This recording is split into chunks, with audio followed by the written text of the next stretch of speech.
de lucha social del Magisterio Popular organizado. Escuelas en Movimiento. Con Óscar Hernández Neri y Jessica Fuentes. Por Comunicadores MX. Escuelas en Movimiento. Hola, ¿qué tal? Tengan todos muy buenas tardes. Sean bienvenidos a su programa Escuelas en Movimiento en esta emisión número 25, hoy 23 de octubre. Hola, Óscar, ¿cómo estás? Muy bien, pues como cada 8 días, Jessica Fuentes, bienvenida. Muchas gracias. Estimados miembros de nuestra audiencia, muchas gracias por estar con nosotros nuevamente. Presentaremos algunas noticias para esta 25 emisión y después haremos nuestra entrevista. Este es el contenido. Así es, Óscar. El día 15, miércoles 15, dio inicio el 5º Congreso Internacional de Transformación Educativa. Sí, Jessy, aquí anunciamos que daría comienzo este 5º Congreso Internacional de Transformación Educativa, al que se le tituló Educación Creadora, Sociedad del Afecto y Paz Mundial. Fue una larga jornada. Sí, claro, y justamente habríamos que anticipar que pues gran parte del programa vamos a destinarlo a este espacio, ¿no? Sí, muy importante que nuestro auditorio se entere de algunos planteamientos, de algunas propuestas, de interpretaciones que distintos académicos, maestros de nuestro país y de otros países participaron para hacer su aporte a este gran debate, a esta gran discusión. ¿Qué te pareció en términos generales? ¿Qué piensas de este evento, Jessy? Sí, Óscar, bueno, a mí me pareció fascinante dar una perspectiva distinta a la que se ve día con día, ¿no? Hacerle frente a todas las problemáticas que han devenido y que, bueno, pues hoy por hoy nos tienen en esta situación, ¿no? Sí, se analizan, entre otras cosas, entre otros muchos temas, tendencias, por ejemplo, internacionales en la educación.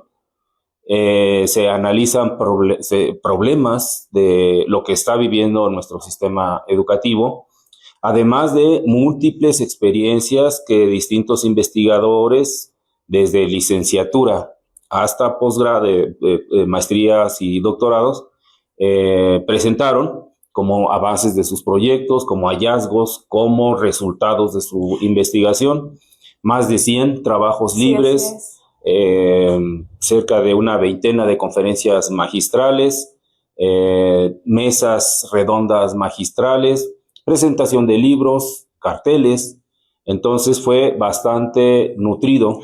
Sí, que a todas luces, Óscar, y ustedes más adelante lo van a ver, que rompe con lo tradicional, ¿no? Rompe con lo ya establecido, dan otra alternativa. Sí, un evento, un congreso en línea, cosa que, bueno, no habíamos vivido, siempre sujeto a las vicisitudes que representa el uso de la tecnología, las plataformas, y no está falto pues de detalles de este tipo, pero en general hay un balance muy positivo de este evento. Pues si te parece bien, vamos comentando. Sí, claro que sí. Vamos a ver pues la conferencia de Pedro Hernández, ¿te parece bien? Se titula Por una educación emancipadora. Bueno, vamos a ver un pedacito porque fue de 1 hora la conferencia de Pedro Hernández. Solamente vamos a ver una pequeña capsulita y él, como representante de la sección 9ª de la del CENTE, pero de la Coordinadora Nacional de Trabajadores de la Educación, hace planteamientos fuertes y vamos a ver una pequeña cápsula. También ya posteriormente regresaremos para ver otras intervenciones también trascendentales para el debate nacional, para lo que estamos viviendo en el mundo. Entonces, invitamos a nuestro auditorio a ver esta pequeña cápsula. Vamos a ver. Decirles que la Coordinadora Nacional de Trabajadores de la Educación, en sus 46 años que vamos a cumplir ahora en diciembre, fijó 3 ejes estratégicos en su lucha. Uno, la democratización del CENTE, del sindicato, un sindicato corporativo, la democratización de la educación, pues hemos enfrentado reforma tras reforma sin que se escuche a los maestros, se atienda a las propuestas y la democratización del país. En los tres ejes creo que la coordinadora hemos sido congruentes, hemos luchado por desterrar al charrismo de nuestro sindicato, hemos contribuido a la democratización de este país, que no necesariamente significa electoralmente, sino en el México profundo, que significa las comunidades, los maestros, las maestras, los trabajadores de la educación, que estamos en todos los estados, en todos los rincones del país, hemos procurado ligarnos a las luchas sociales. Los compañeros que encabezan este esfuerzo, Óscar, César, pues su historia también es esa parte, una historia de lucha, de fundar escuelas populares, de buscar ofrecer a estudiantes de escasos recursos opciones. Y bueno, pues creo que esta lucha por la democratización de la educación nos ha llevado a enfrentar políticas una y otra vez neoliberales. En este último periodo pareciera que se había terminado con el neoliberalismo a partir de lo que el presidente dijo que ya se había acabado el neoliberalismo. Nosotros señalamos en la parte educativa también que hay una continuidad, en las políticas neoliberales. La nueva escuela mexicana está en ese rubro, una educación emancipadora. Si ya se ve, me indican. Objetivos de una educación emancipadora. Listo, dice Rafael desde Chihuahua. Que fomente, que forme educandos para la vida y el trabajo, para todas y todas, que atienda a los distintos, a la diversidad. Ahora se habla de una educación inclusiva. Nosotros planteamos que tiene que ir más profundo, que tiene que reconocer que somos diversos, que somos únicos y que nos complementamos en muchas cosas. Que promueva el desarrollo social, económico y cultural y político de la comunidad. Una escuela vinculada a la comunidad, que participa en sus luchas, que está, y bueno, yo creo que los compañeros Óscar, César, por enunciar a dos que conozco muy de cerca, pues al fundar escuelas populares ligadas al territorio, ligados a las luchas sociales, pues lo que están haciendo efectivamente es esta parte. Que aplique los métodos de enseñanza-aprendizaje, que medie democráticamente entre los saberes y, bueno, pues reconocer, si nos ponen la siguiente lámina, que todos sabemos algo y todos ignoramos también algo, un poco en el sentido freiriano, que todos nos educamos en comunidad, que nadie se educa solo y que todos tenemos algo que enseñar y también aprender. Siguiendo los objetivos de una educación emancipadora que involucre a la comunidad, que fomente el desarrollo científico y tecnológico, que cuente con la infraestructura y mantenimientos necesarios, que cuide y respete el medio ambiente, que desarrolle el arte y la literatura. En la siguiente, por favor, que fomente el sano esparcimiento, la recreación y el deporte, que promueva la pedagogía de los valores, que aplique los derechos humanos, una educación para la emancipación social, nacional e internacional, que luche y defienda la independencia y soberanía nacional. Y por último, para cerrar, en la última lámina, por favor, una educación emancipadora, recuperando un pensamiento de Jocelyn Berthelot. Dice que las mejores escuelas son aquellas donde se cree en la capacidad de todos los niños, donde a todos se les ofrecen ocasiones variadas de aprender, donde se manifiestan hacia todos las exigencias a las veces razonables. Esta convicción debe prolongarse en una cultura escolar que valorice el trabajo y el esfuerzo de cada uno más que la notoriedad. Y en la última, pues un lema que hemos acuñado en la movilización y en las aulas. En la calle, la última lámina, por favor, en la calle la protesta, en el aula la propuesta. En la calle la protesta y en el aula la propuesta. Así nos dice Pedro Hernández Morales, compañero que con su conferencia nos hace reflexionar, sin duda, democratizar al CENTE, democratizar la educación y democratizar al país. Menuda tarea se han echado a cuesta los de la CENTE, el compañero Pedro, y es la propuesta que nos han planteado y han sido congruentes. ¿Te acuerdas que él ha participado con nosotros en, sí. en alguna emisión? Sí, claro que sí. De hecho, ahí vemos que justo está en un paro nacional, ¿no? En un paro que ya anteriormente habíamos... Nosotros lo habíamos anunciado, sí. Sí, claro, ya habíamos anunciado el día viernes, el paro se llevó a cabo el día viernes. Paro de 24 horas. Nos comentaba Pedro que tuvo que hacer su conferencia en la calle. Sí, claro, y qué mejor que lo haga en la calle porque pues es justo lo que está proponiendo, ¿no? La resistencia magisterial. Estaban saliendo de una negociación, de una charla que tuvieron con la autoridad educativa de la Ciudad de México, y terminando la reunión se incorpora a la conferencia magistral en su teléfono celular, en la calle. Aún así, pues es un compañero muy activo y, bueno, nos anuncia cuáles son los distintos ejes de lucha, de acción para una educación emancipadora.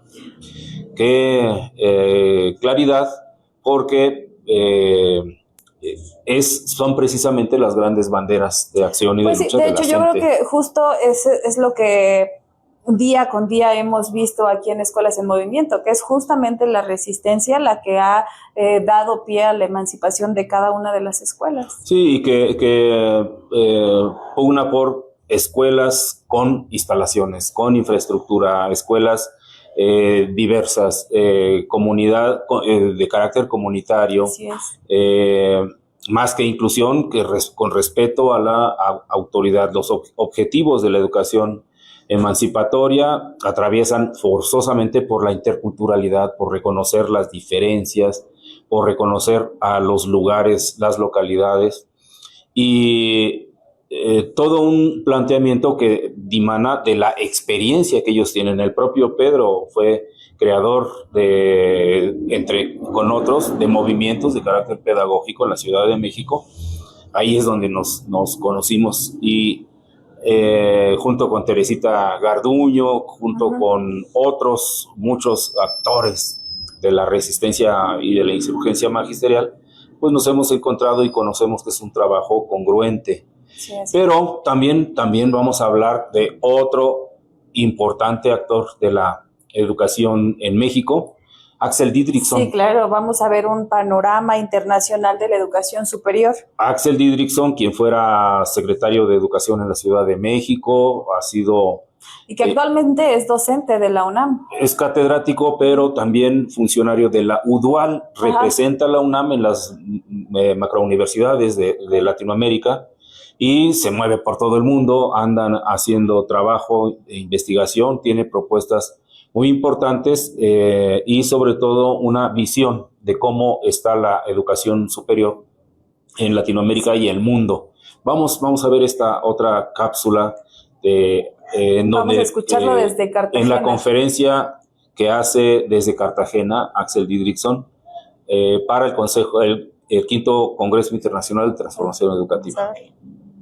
Uno, que la mayoría de los modelos en procesos de transformación de los países, sobre todo Europa, Asia-Pacífico, incluyendo Australia, ya son conglomerados de universidades y han pasado de ser calificadas como universidades nacionales, como las nuestras, o universidades históricas que tenían esta composición desde hace cientos de años, inclusive, o sea, de Tokio, Kioto, Tohoku, Sendai, o las universidades como Sydney, Melbourne, Perth, etcétera, o las universidades españolas o europeas, o las universidades del proyecto Bolonia, que como ustedes saben, durante los 90 se constituyó como el primer gran polo de integración, y han pasado a ser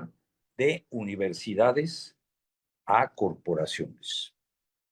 Incluso en Japón dejaron de ser universidades nacionales, ahora se llaman NUC, New University Corporations. Es decir, el componente principal es que se reduce el subsidio público de los estados para desarrollar una nueva función de las universidades que sea incorporada como allá le llaman la tercera misión, que es la función de innovación. Esta función de innovación global y social y económica tiene como perspectiva redefinir los procesos tanto de investigación y sus proyectos orientados al mercado y también las currículas orientados a los mercados laborales.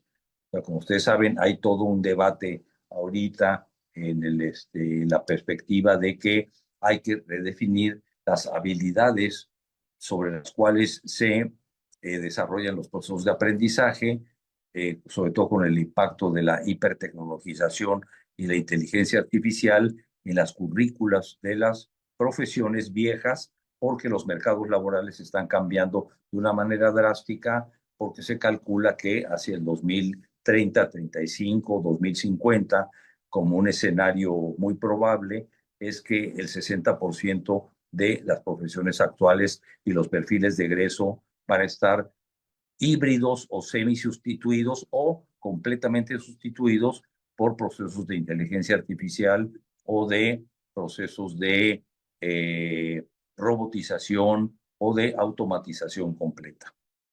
Sí, Oscar, en esta conferencia magistral de Axel Didrikson, a lo mejor en estas cápsulas no lo podemos visualizar, pero él habla de una reestructuración de los sistemas educativos. Este tránsito de lo disciplinario a lo transdisciplinario. Distintos métodos, no solamente uno, distintos métodos, distintas perspectivas, distintas realidades, lo cual amplía de alguna manera nuestra visión de pues la problemática, ¿no? La educación, como dice Axel, que es estudioso de la educación comparada en distintos lugares del mundo, está teniendo una refuncionalización porque tiene que ahora adaptarse a la tercera función o la tercera misión. Recordemos que las universidades en general tienen la primera función es la enseñanza-aprendizaje, la segunda función es la investigación y la creación de conocimiento, y la tercera misión es la innovación. Innovación que sirve ahora para la creación de corporativos. Sí. Las universidades están teniendo una misión económica. Esto que le llaman desarrollo, que no es otra cosa más que la dependencia, que no es otra cosa más que la promoción y el acrecentamiento del capitalismo feroz. La refuncionalización de la educación superior implica que los presupuestos de las naciones, de los países, se dedica ya no al financiamiento o al subsidio universitario, sino a financiar grandes proyectos innovadores en donde participan grupos transdisciplinarios. Ya no se hacen los grupos académicos que homogeneizan primero, segundo grado, tal carrera o tal carrera. No, son proyectos, son líneas de trabajo. Y me parece que habría que aprender de ello. Si esta es la tendencia, bueno, en el plano de la universidad comunitaria, ¿cómo sería? Por supuesto, también no la homogeneización, sino la concreción de proyectos, pero que impacten localmente, sí, que impacten en donde se tienen que resolver los problemas, que es en la comunidad. Sí. Y de esto hablamos en la conferencia que me correspondió. Sí, justo es lo que iba a dar a pie para que nos hablaras de esta temática, rompiendo las reglas del juego con pues la UNC. La Universidad Nacional Comunitaria. A mí me correspondió esta conferencia Y efectivamente, en un paradigma completamente distinto, estamos proponiendo que han de romperse las reglas del juego si es que queremos que la universidad tenga un papel histórico, tenga un papel político en las comunidades. Las universidades han de descolonizar su pensamiento, su conocimiento, porque estamos europeizados. Ha de ser un conocimiento general en el lugar, un conocimiento, un aprendizaje situado. Y hacemos entonces la exposición de una serie de reglas que deben romperse si es que queremos que se encamine la educación universitaria en una tendencia, en una perspectiva distinta. Sí a la transdisciplinariedad, sí a los proyectos que resuelven problemas, pero que resuelven los problemas reales, los problemas que implica la emancipación, la liberación, que implica la concreción de soluciones y la transformación de la realidad. Sí, claro, Oscar, a todas luces, cada una de las conferencias que se llevaron a cabo, pues dan propuestas alternativas de una forma distinta de ver la realidad y de romper con lo tradicional, ¿no? Bueno, si te parece bien, también tenemos un cúmulo de cápsulas, de pequeñas participaciones que hubo en la mesa redonda magistral. Una mesa redonda magistral. Sí. Resistencias y horizontes de la nueva escuela mexicana. Así es. Marx Arriaga, Marco Eduardo Murueta, Lev Velázquez Barriga y Luis Miguel Cisneros. 4 compañeros, 4 ponentes que en 10 minutos hicieron sus planteamientos y luego hubo un pequeño debate, algo de contradicción. Muy interesante, vamos a ver algunas cápsulas. La nueva escuela mexicana pues recoge cosas pues, del pensamiento crítico, educativo, de la pedagogía crítica, y eso pues no deja de ser valorable, pero paradójicamente no recogió, digamos, lo que sería propio de la pedagogía crítica, de recoger las ideas de a quienes van a participar, en este caso de los docentes, de los directivos, construir consensos. Pareciera que no tenemos esa capacidad y entonces pues alguien la trabaja en un grupo relativamente pequeño, hace algunas consultas que considera muy poco y luego ya decide y le impone como tal, ¿no? Yo creo que esa es la gran parte. Eso, la nueva escuela mexicana mantiene la tendencia a la homogeneidad en la educación, en el aula. Casi todos los niños tienen que hacer lo mismo, aunque sean como proyectos, que eso que es muy interesante y es valioso. Vamos a hacer proyectos, me dicen los maestros que los niños se apasionan, les gusta participar en los proyectos, eso está muy bien, pero los proyectos, incluso con sentido comunitario, muchas veces en la comunidad se reduce a la comunidad escolar. Todavía no hemos visto acciones desde las escuelas sobre las comunidades, que eso sería lo que nosotros propondríamos, el tequio escolar, como lo hemos mencionado.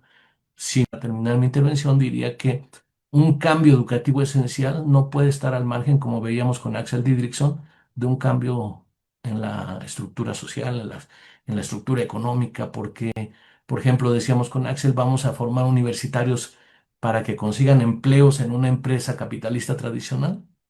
¿O cómo le vamos a hacer? Vamos a formar universitarios críticos o egresados críticos y rebeldes que no empaten con la estructura capitalista que está tradicional, saliendo de la escuela, como le dijo Freineda Iván al Summerhill, a Neil, le dijo, pues ahí hay democracia asambleísta en Summerhill, pero salen de la escuela o regresan de la escuela y es otra realidad. Entonces, habría que ver cómo el cambio educativo tiene que ver también con un cambio social y es lo que nosotros estamos impulsando en el proyecto integral de la Sociedad del Afecto y de la Asamblea Nacional de Autogobierno. Pues son las cosas que yo diría. La Trinidad de la Resistencia, los 3 vértices que observo y que pongo en la mesa para la discusión. Primera, resistencia a la cultura dominante instalada. esta cultura escolar que está en las escuelas limita el avance de lo que el programa que impulsamos desde el gobierno federal, que se denomina Nueva Escuela Mexicana. La cultura escolar que está instalada, pues se resiste a que avance. La cultura escolar que centra la educación desde un positivismo, desde una hermenéutica, en donde hay una cosificación de los contenidos, donde se reconoce que hay unos que saben, otros que no, donde se dan un montón de prejuicios alrededor del maestro, del alumno, de los tutores, de las autoridades. Eso se resiste al cambio que implica la nueva escuela mexicana, porque en el plan de estudios están marcados los principios, los deberes y no solo los intereses, porque aquí he escuchado hasta el momento muchos intereses, intereses de reconocimiento, narcisismos. En el caso de la nueva escuela mexicana no hay una decisión ética centrada desde la mala voluntad, sino desde la buena voluntad, es decir, desde el deber. ¿Qué principios, qué leyes constituyen la nueva escuela mexicana? Desde ahí se construye. Y claro, tiene una resistencia, que es esta cultura dominante, esta cultura escolar que se centraba en los intereses, en la cosificación del conocimiento, en esta visión positivista, hermenéutica, enciclopédica. ¿Qué otra? Segundo vértice de resistencia, los empresarios de la educación. La Secretaría, yo lo mencionaba, no es una Secretaría que fue diseñada para defender el derecho a la educación del pueblo, sino fue esta institución creada para defender los derechos de los empresarios que lucran en materia educativa. Y como fue avanzando el siglo pasado y cada vez las políticas públicas beneficiaban más a los empresarios y menos al pueblo. Eso genera una gran resistencia porque hay intereses creados. Ahí tenemos a sectores empresariales encabezados por miembros de la Coparmex, es decir, Grupo Monterrey. Tenemos ahí a través de sus universidades, los tecolotes, Fundación Slim, Fundación Azteca, sus escuelas, sus editoriales, sus imprentas. Todo ello genera intereses, coloca a funcionarios públicos, se hace lobbies en las cámaras de diputados y senadores para que se avancen leyes que beneficien a ese sector. Tercer vértice de resistencia a la política nacional. Casi todo se mide en razón de proselitismo. Entonces eso hace que un programa como la Nueva Escuela Mexicana siempre esté acosado por personas que quieren convertirlo en un eslogan para campañas hacia sus gobernaturas, hacia sus senadurías, hacia sus liderazgos en secciones sindicales, hacia sus organizaciones civiles. Entonces, esa también hace una gran resistencia. Sin duda, la Nueva Escuela Mexicana busca la politización de la masa, de la base social, para que entienda, reconozca cuáles son las injusticias y desigualdades estructurales que hay, que ese es el meollo del pensamiento crítico, que la gente tome conciencia de qué injusticias y desigualdades lo rodea, y para hacerlo se necesita politizar. Voy a partir de algo que ustedes saben y que han discursado un montón. La disputa por la escuela pública sigue existiendo velada y directamente.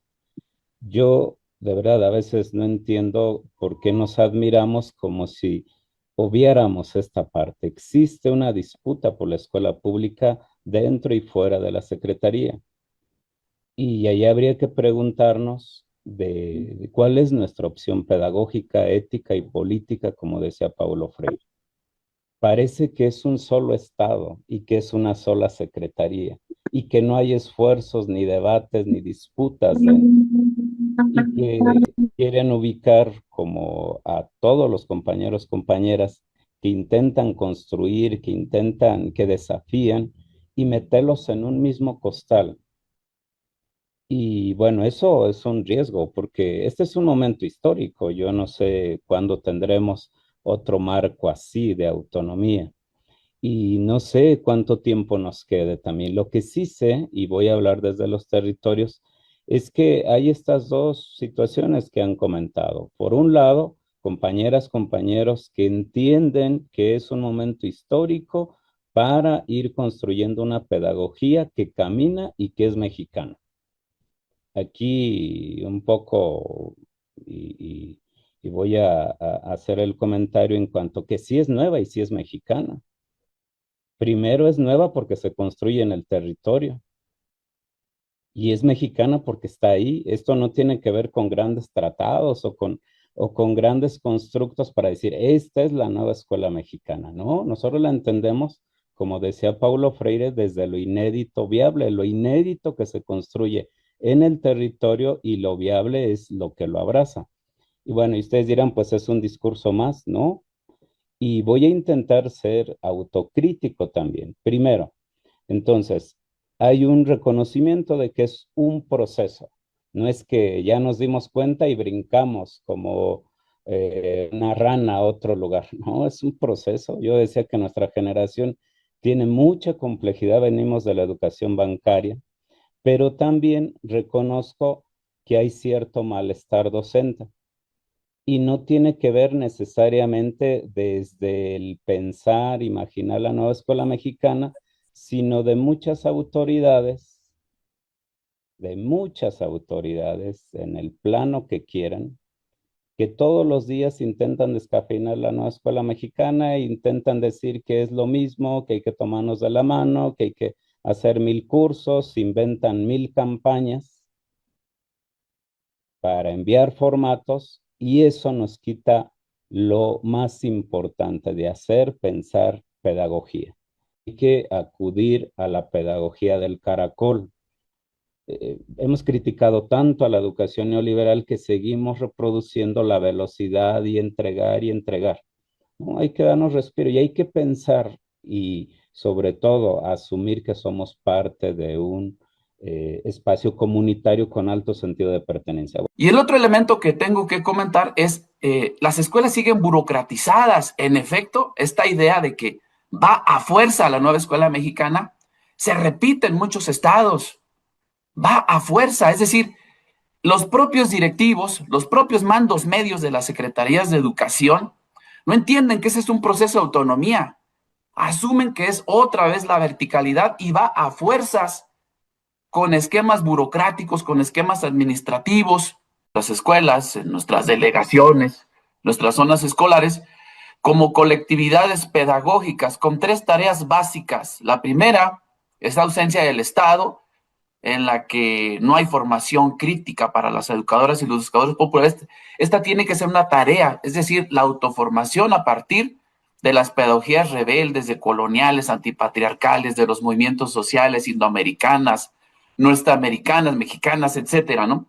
La segunda tarea es justamente hacer los procesos de planeación a partir de los saberes docentes, de las experiencias territoriales y a partir de las problematizaciones que hay en nuestros contextos sociales, comunitarios y territoriales. Creo que la apuesta no es tanto a seguir una metodología de los libros de texto, no es seguir la metodología del libro de texto como plantean justamente en algunas secretarías de educación o algunos directivos. La tarea es el ejercicio de la autonomía de las maestras y los maestros para generar planes y programas de estudio que surjan de las territorialidades. Y la tercera tarea de estas colectividades, colectivos pedagógicos, como les quieran llamar, es justamente la recuperación de nuestras experiencias, pero no a través de modelos de catarsis como lo son las narrativas pedagógicas, que es a lo que nos llevaron en los meses anteriores, sino a recuperar la experiencia de qué hemos hecho, qué estamos haciendo, qué se nos dificulta, qué vamos a hacer desde los territorios para el proceso de transformación educativa. Y finalmente, justo para que, a pesar de la autoridad educativa federal, a pesar de que no tenemos unas bases constitucionales que obliguen al Estado a darle continuidad a este modelo de la nueva escuela mexicana, a pesar del desinterés de algunos de los grupos sindicales en los proyectos educativos.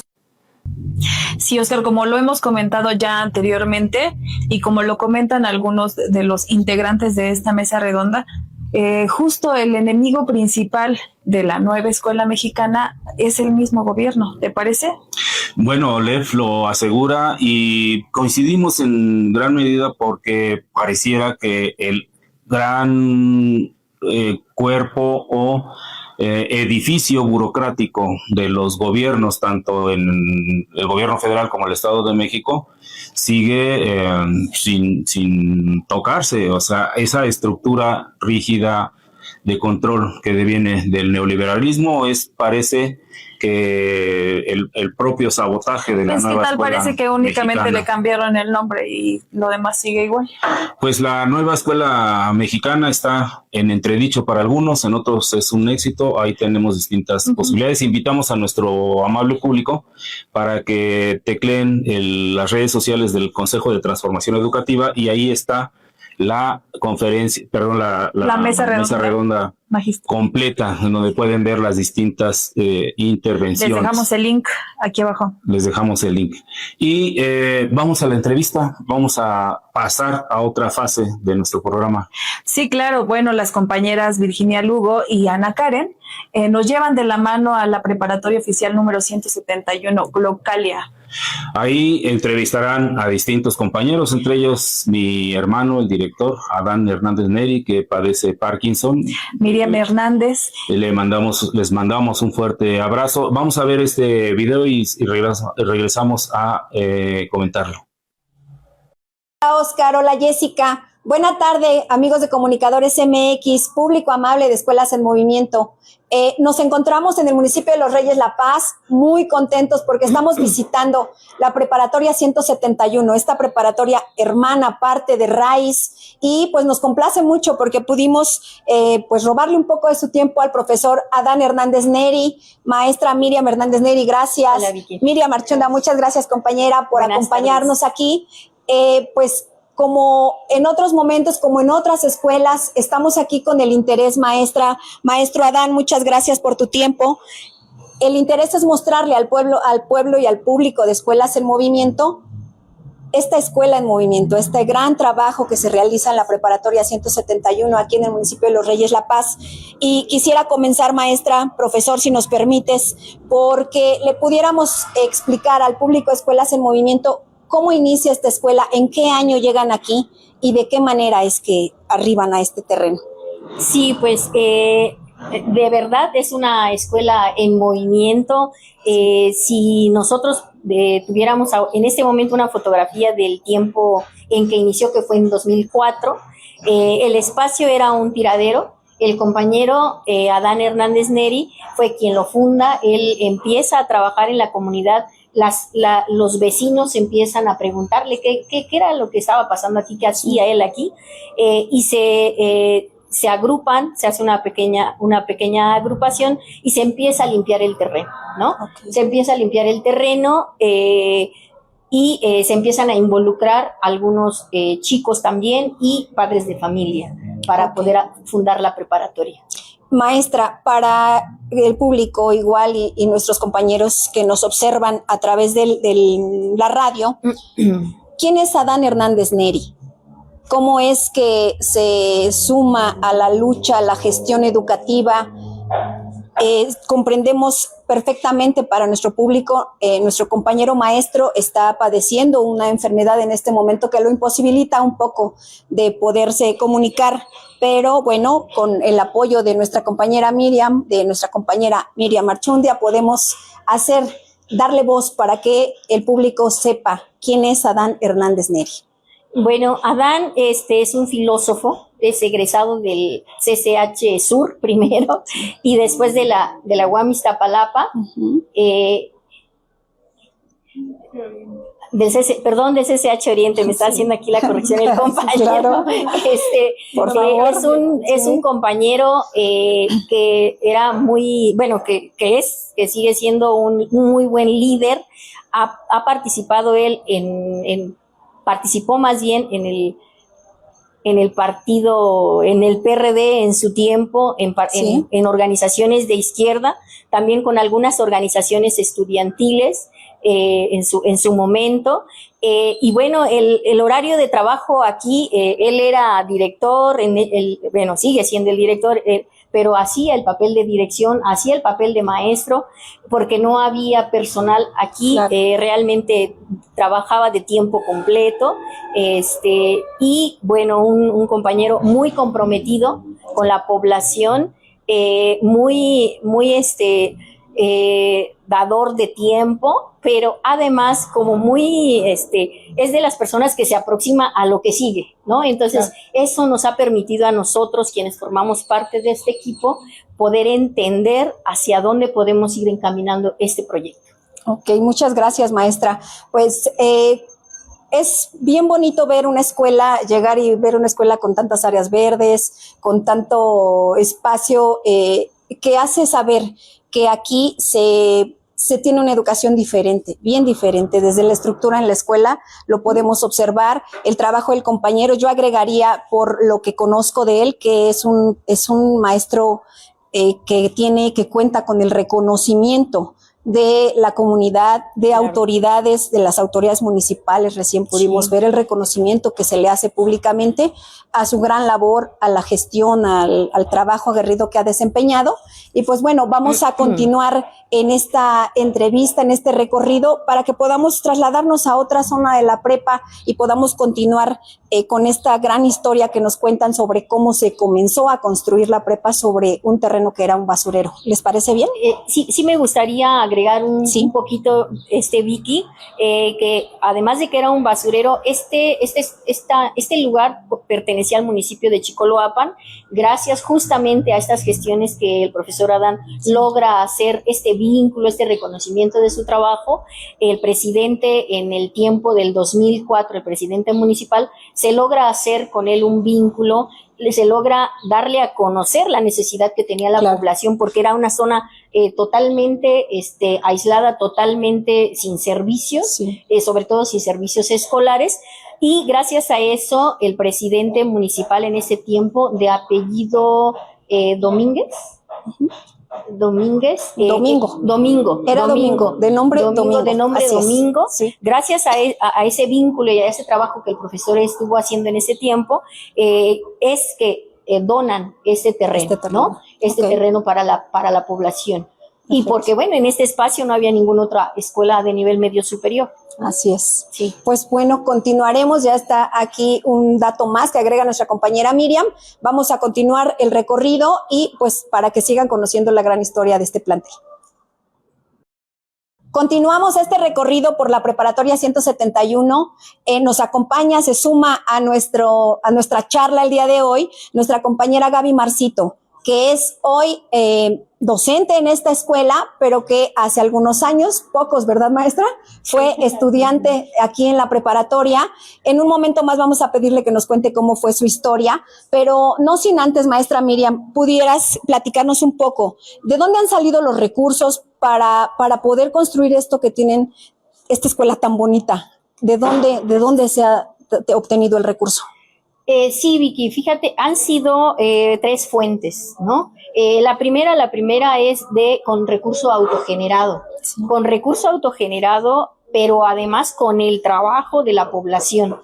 Déjame decirte que hacíamos fila desde el cerro, desde esa parte de allá arriba, para poder hacer llegar el tabique aquí, o a veces incluso los camiones se quedaban allá abajo, no alcanzaban a subir, pues porque no había manera.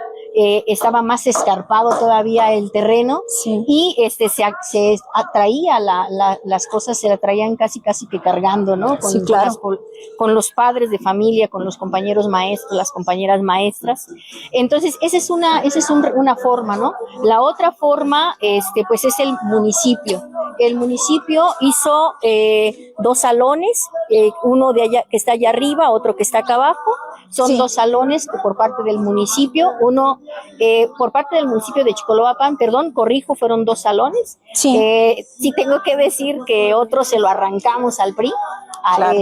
Hicimos que la presidenta se comprometiera, la presidenta anterior en el municipio de La Paz, se comprometiera a hacer un salón. No tuvo más que pues tener lo que cumplir, lo cumplió. Entonces son como las 3 formas que se han tenido, pero la más importante, creo que tenemos que destacar, es a través de la organización. Claro. ¿No? A través de la organización, nuestra escuela forma parte de la red autogestiva y solidaria de RAIS, y es la autogestión la que nos ha hecho o nos ha permitido acceder a otros recursos. Nosotros sabemos que en estas escuelas de origen autogestionario, pues obviamente los recursos para nosotros son limitados, ¿no? Claro. No solamente son limitados, hemos sido como a veces incluso hasta maltratados, ¿no? En su pasado, sí, claro. En el pasado de la historia del PRI, y que no designan, ¿no? Que no designan recursos, al contrario. Nos comentaba, ¿no?, hace un rato fuera de cámaras nuestro compañero Adán, que incluso hubo que llegar al extremo de una huelga de hambre, sí, para, claro, conseguir la construcción de uno de los edificios. Claro, justamente a eso iba. El profe Adán tuvo que ponerse en huelga de hambre 2 ocasiones para que pudieran darnos algunos recursos, ¿no? Sí. Bueno, pues quisiéramos ahora darle la palabra a nuestra compañera maestra. Muchas gracias, maestra Gaby, para comentar un poco cómo es esta experiencia, para que nuestro público Escuelas en Movimiento escuche de ti cómo viviste esto de ser estudiante de esta preparatoria, de las que iniciaron esta escuela, y hoy eres una docente en ella. Bueno, yo recuerdo que pues al principio, ahorita como ven la escuela, pues no, la verdad yo recuerdo que nuestros salones eran de lámina. Sí. Entonces, para poder traer el material, teníamos que hacer cadenas humanas. Nos juntábamos y pasábamos piedra por piedra. Sí. Entonces, pues yo recuerdo mucho eso. Entonces, sí, también nosotros apoyábamos yendo a Toluca, nos íbamos a los plantones. La movilización, marchas. Sí. Entonces, regresar años después y ver la escuela cómo ha crecido, pues me llena de gran satisfacción. Claro, de gran orgullo, ¿no? Pero ser ahora docente es algo bien bonito, va a ser padre poder contarle ahora a tus alumnos cómo fue ser estudiante en esta escuela, ¿no? Pues para ellos, yo siento que es como una motivación, porque cuando yo les cuento mi historia, siempre me dicen, ¿a poco es egresada de aquí? Entonces, sí podemos seguir más. Claro. Y pues es la motivación de los chicos. Entonces, pues yo siento como que, siento muy bonito. Claro. Porque pues muchos chicos se me acercan y pues me piden consejos, me dicen, ¿cómo hago esto? ¿Cómo le hago? Sus problemas, cosas académicas. Entonces, pues yo trato de elevarlos y que sean alguien en el futuro. Claro. Yo creo que siempre es el ejemplo lo que más educa, lo que más enseña, lo que más funciona con los jóvenes, con los chicos. Y de repente, como dice nuestra compañera, venir y decir, yo fui estudiante, todo esto no estaba, yo vine a un salón de lámina de cartón y hoy ustedes tienen esto, pues sí, obviamente que sí, es un gran estímulo, ¿no? Es algo que yo creo que los anima a querer seguir. Y también, pues, déjame decirte, sí, perdón que te interrumpa, no, déjame decirte que también para nosotros es un orgullo, claro, tener a la compañera. Sabemos de otros chicos, chicas que han egresado de la escuela y que ahora son profesionistas, sí, pero con ella nos da mucho gusto porque déjame decirte que era de las chicas que nos retaron, ¿no? Fue un reto trabajar con ella. Nos cuestionaba nuestras formas de interactuar aquí en la escuela. Sí. Entonces es muy, muy bonito, es muy padre poder ahora convivir con ella, ¿no? Entonces sí, claro, nos da mucho gusto. Después de ser un reto, hoy es docente en esta escuela, quiere decir que les funcionó, ¿no? Creo que el trabajo funcionó. Pues continuamos nuestro recorrido, ¿les parece bien? Sí, vamos a observar las obras que se están construyendo y que nos expliquen un poquito nuestros compañeros qué se está construyendo, de dónde los recursos. ¿Les parece bien? ¿Avanzamos? Claro, sí, Vicky. Público amable de Escuelas en Movimiento, seguimos nuestro recorrido por la preparatoria 171 en el municipio de Los Reyes La Paz. El profesor Adán Hernández Neri, maestra Miriam Hernández Neri. Miris, muchas gracias, compañera. Gracias, maestra Gaby. Quisiéramos aprovechar este espacio, ya que tenemos de fondo la obra que se está construyendo, para que nos pudieras compartir, maestra Miriam, qué se está construyendo, con qué recursos, de qué se trata esta obra. Claro que sí, Vicky, con mucho gusto. Bueno, esta aula que ustedes ven es una aula tipo U2C. Sí, tenemos que, es una aula tipo U2C que se está construyendo a través de el IMIFE. Tenemos que decir que después de 15 años de estarla gestionando, hasta ahora logramos que nos hicieran caso, ¿no? Sí. Pero fue a través de la gestión con la organización RAIS, fue un compromiso que se tenía, digamos, que hizo la gobernadora previo a asumir su puesto de gobernadora, la maestra Delfina. Tenemos que decir que con ella participamos en los Reyes La Paz para generar una estrategia de apoyo a la educación. Sí. Aquí está la obra, está todavía ni siquiera en obra negra, ¿no? Está aquí, pero sí tenemos que destacar que estamos un poquito preocupadas, porque resulta ser que nos han estado diciendo que posiblemente se quede en obra negra, ¿no? Cuando el compromiso fue que se terminara, ¿no? Y bueno, sí quiero también destacar que fue después de 15 años que estuvimos haciendo esta solicitud constantemente en el IMIFE. Para que pudieran hacernos caso, después de 15 años, tuvimos que hacer un plantón de varias organizaciones, entre ellos la CENTE, UPRES, el sector educativo, etcétera, el TMM. Tuvimos que hacer un plantón desde febrero, maestra, ¿no? Exactamente, ¿no? En el que participaron también nuestras compañeras escuelas hermanas, la 55 y la 224. Sí. Tuvimos que hacer un plantón. Y gracias a eso es que pues logramos que se construyera o que estemos iniciando esta obra, ¿no? Sí. Sin embargo, sí destacamos la preocupación que tenemos de pues que nos han dicho que se va a quedar en obra negra. Ojalá este mensaje llegue a nuestra gobernadora y que pues que sepa que aquí hace falta este salón para poder quitar a nuestros estudiantes que no estén en estos salones de lámina, porque están en salón de lámina, en el que el frío es extremo y el calor es extremo. Ok, sí, de hecho, aprovechar, maestra Miriam, si me lo permites, para comentar esta prepa que forma parte de la organización Raíz, también están formando parte del movimiento magisterial mexiquense. Así es. Que se encuentra precisamente en charlas, en negociaciones, en intentos, pues, con la gobernadora, con el gobierno del estado, para que se pueda gestionar, se pueda sacar la gestión que se ha venido haciendo. Como dices, después de 15 años un aula es demasiado tiempo. Y bueno, mencionar que el 3M tiene una reunión pendiente al parecer con el secretario general de gobierno, pero también un llamado a la movilización en caso de que no se diera, porque pareciera que no hay otra vía, ¿no? Más que la movilización. Esperemos que esa reunión que se menciona se dé y pues que obviamente esta aula, como dices, no se termine quedando a medias, podamos verla terminada en poco tiempo. Sí, o de lo contrario, pues es que si queda en obra negra es como si no la tuviéramos, ¿no? Claro. Porque los chicos no podrían estar dentro del salón de clases. Sí, claro. Pues vamos a continuar, ¿te parece bien? Claro. Seguimos que sí, el Vicky. recorrido Sí, por los adelante. espacios. Podemos platicar con nuestro compañero, el maestro Adán, que claro, a través de Miris, que nos hace el gran favor, gracias, de compartirnos lo que él desea expresar también. Pues vamos a avanzar, ¿les parece bien? Vamos a otra zona de la escuela y que podamos platicar sobre qué se hace en esta prepa en el ámbito de la educación. Muy bien, me parece bien, Vicky. Pues vamos a continuar.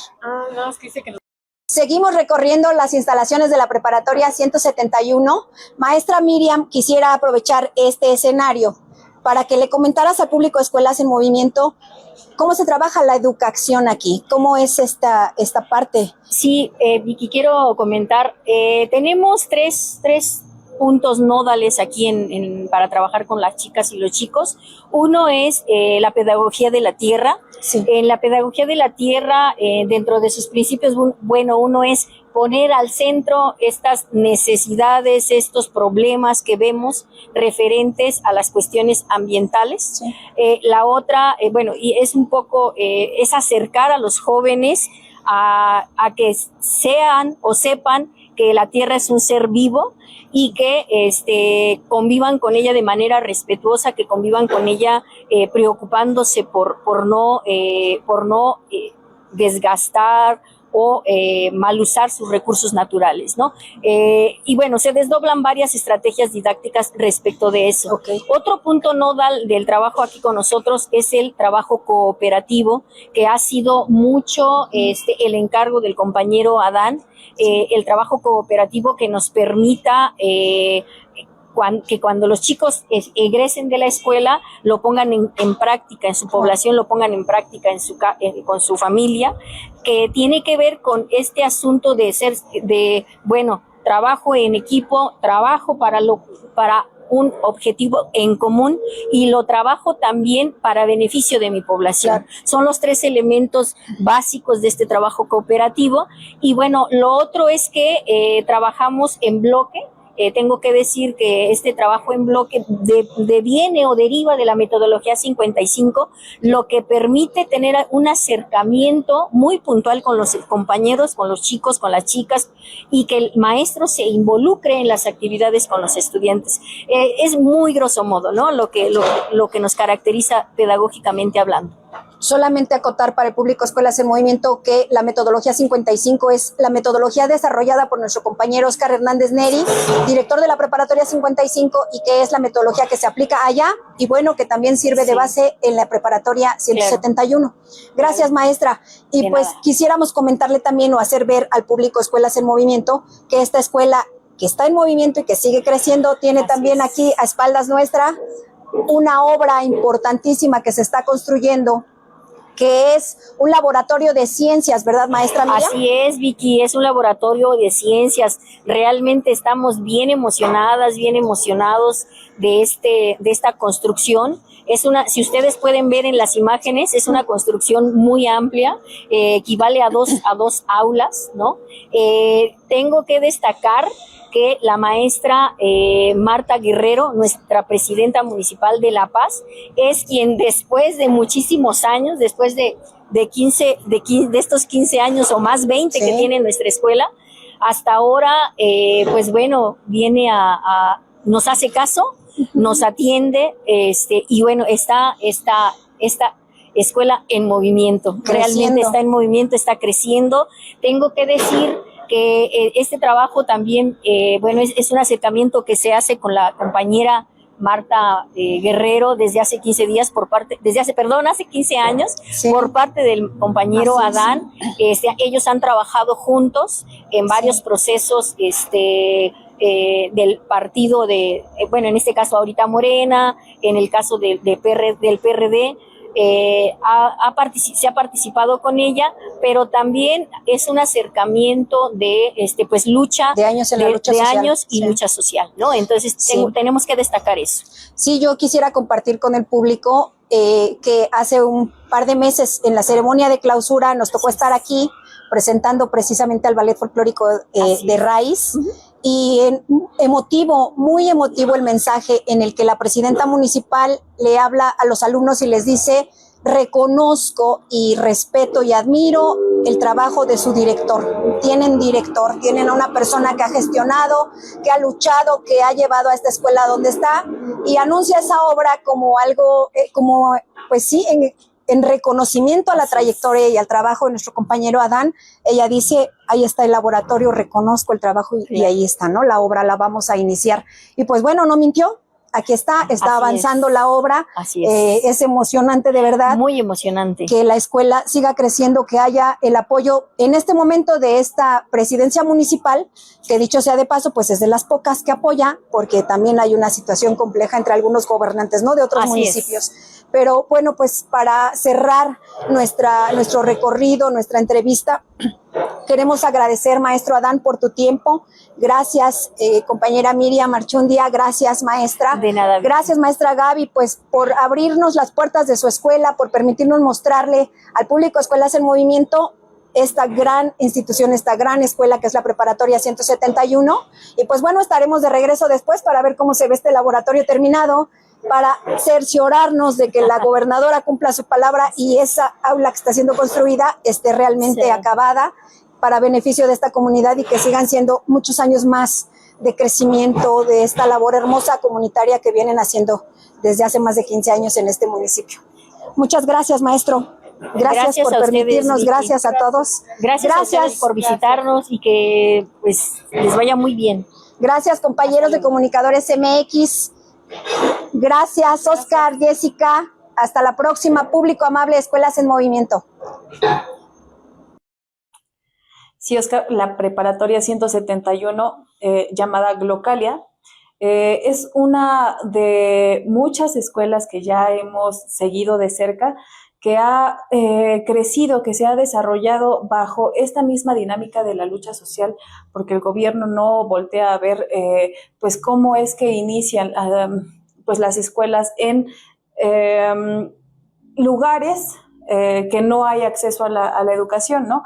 Los mismos compañeros vemos que nos dicen que empezó en un pues casi que un basurero, ¿no?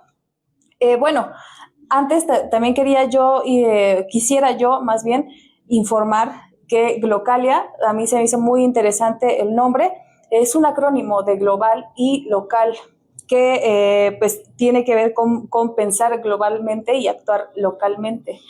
Sí, déjame decirte, Jessy, estimado auditorio, pues honor y gloria para mi hermanito, para mi carnal Adán Hernández Neri y su pareja, porque pese a sus limitaciones físicas y de salud, continúan en la construcción de una escuela. Hemos acompañado de distintas maneras y en distintos tiempos el desarrollo de esta institución, que es toda una leyenda en esta región, que fue absolutamente inhóspita. Nos tocó ver cómo se ha ido modificando y efectivamente había nada, o sea, era el cerro, agreste, y ahora están trabajando, se ven las imágenes, están trabajando intensamente, están cosechando de una u otra manera